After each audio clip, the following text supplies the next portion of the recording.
દર્શક મિત્રો, હું છું દર્શના જોશી. તમે જોઈ રહ્યા છો લોક સામના ન્યૂઝ. તો જોઈએ આજના સમાચાર કલોલથી અમારા રિપોર્ટર કલ્પેશ પ્રજાપતિ સાથે. ઉદયપુર સ્થિત નારાયણ સેવા સંસ્થાન જે છેલ્લા કેટલાક વર્ષોથી સમગ્ર ભારત દેશમાં નર્સ સેવા એ જ નારાયણ સેવાના ધ્યેય સાથે દિવ્યાંગોના જીવનમાં પરિવર્તન લાવવા માટે સતત પ્રયત્ન કરી રહી છે. એક કાર્યક્રમના ભાગરૂપે આજ રોજ ઊંઝા તાલુકાના ભુણા આવેલા મસિયા મહાદેવ સાનિધ્યમાં નવેમ્બર માસમાં યોજાયેલા કૃત્રિમ માપ માટેના કેમ્પમાં લાભાર્થીઓએ તેમના તૈયાર થયેલા કૃત્રિમ અંગો, હાથ, પગ, કેલિપર્સ, વ્હીલચેર તેમજ ઘોડીનું વિતરણનું આયોજન સવારે 9 કલાકથી સાંજે 4 કલાક સુધી રાખવામાં આવેલ, જેમાં કુલ 110 જેટલા લાભાર્થી હાજર રહી અને તેમને ફાળવવામાં આવેલા કૃત્રિમ અંગ પહેરી અને તેઓને પ્રેક્ટિસ કરાવવામાં આવી. તેઓને અર્પણ કરવામાં આવ્યા હતા.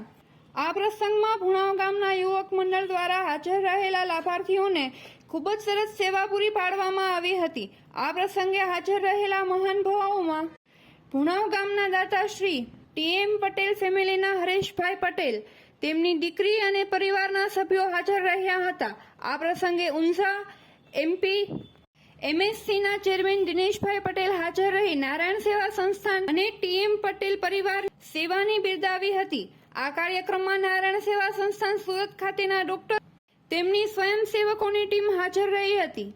સંસ્થાનના પ્રતિનિધિ શ્રી અચલસિંહ ભાટીએ દાતાશ્રીનો પરિચય આપતા જણાવ્યું હતું કે સંસ્થાનના કાર્યક્રમમાં આ પ્રકારના દાતાશ્રીઓ દ્વારા ખૂબ મદદ મળી રહી છે. તેમજ નારાયણ સેવા સંસ્થાન સમગ્ર ભારતમાં ઉપરાંત કેન્યા તેમજ તાંઝાનિયા જેવા દેશોમાં પણ આ પ્રકારની સેવા આપીને સમગ્ર વિશ્વમાં ભારતનું નામ રોશન કરી રહી. શ્રી કૈલાશ માનવના નર્સ સેવા એ જ નારાયણ સેવાની સુવાસ સાચા અર્થમાં સમગ્ર વિશ્વમાં ફેલાવી રહી છે. ફરી મળીશું એક નવા સમાચાર સાથે. ત્યાં સુધી જોતા રહો લોક સામના ન્યૂઝ.